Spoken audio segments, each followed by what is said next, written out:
Hi friends, இன்றைக்கி நான் பார்க்க போகிற வீடியோ பார்த்தீங்கன்னாக்கா ரவா பொங்கல் வந்து செய்ய போகிறோம். தேவையான பொருட்கள் பார்த்தீங்கன்னாக்கா 2.5 கப் வந்து ரவை எடுத்திருக்கேன், 1/2 கப் வந்து பைத்தம்பருப்பு எடுத்திருக்கேன், கொஞ்சம் இஞ்சி சீவி வச்சுருக்கேன், ஒரு 2 ஸ்பூன் வந்து மிளகு வந்து 1/2 ஸ்பூன் வந்து தட்டி வச்சுருக்கேன், 1 ஸ்பூன் மிளகு வந்து வச்சுருக்கேன், சீரகம் வந்து 1 ஸ்பூன் வச்சுருக்கேன், முந்திரி பருப்பு தேவையான அளவு வச்சுருக்கேன். உங்களுக்கு தேவைன்னா அதிகமாக சேர்த்துக்கோங்க, பிடிக்கலைன்னா கம்மியாக சேர்த்துக்கோங்க.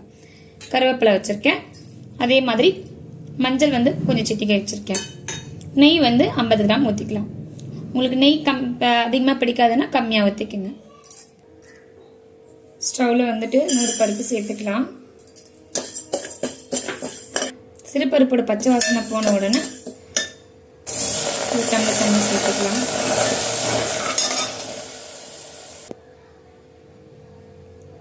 ஒரு 1/4 ஸ்பூன் வந்து மஞ்சள் சேர்த்துக்கலாம், 1 ஸ்பூன் வந்து நெய் சேர்த்துக்கலாம்.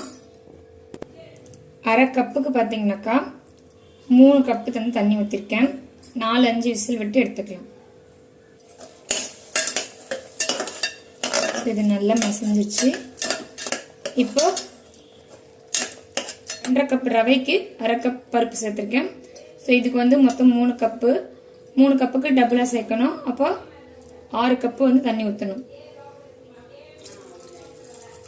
கடாயில் நெய் சேர்த்துட்டு ரவை சேர்த்து வறுத்து வச்சுக்கலாம்.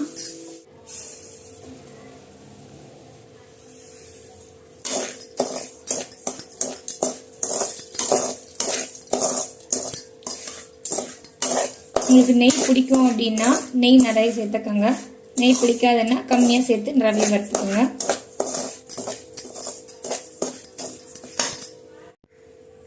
தண்ணி வந்து கொதி வருது. இப்போ வந்து ரவையை சேர்த்துக்கலாம். கைவிடாமல் கலக்கிட்டே இருப்போம். சிம்மில் வச்சுருங்க.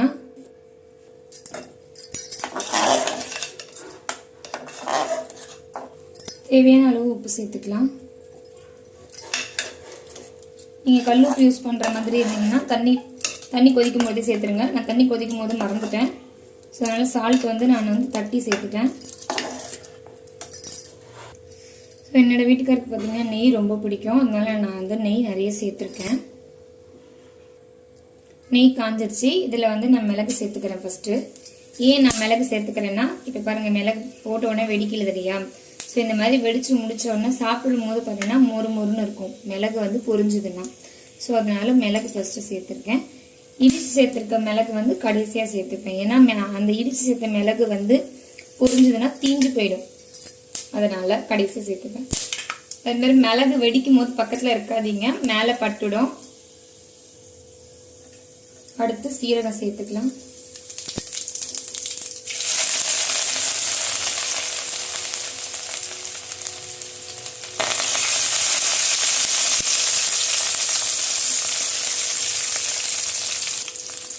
கடைசியாக தான் முந்திரி சேர்த்துருக்கேன், ஏன்னா முந்திரி வந்து தீஞ்சிடக்கூடாது அப்படின்றதுக்காக.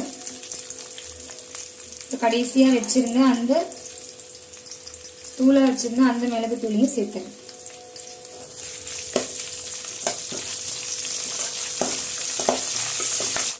கடைசியாக வந்து பெருங்காயத்தூள் வந்து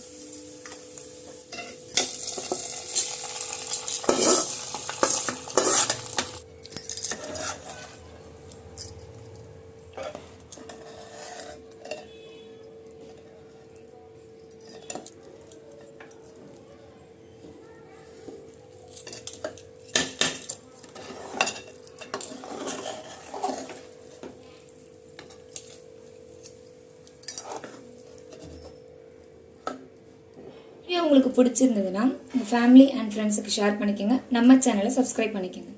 தேங்க்யூ.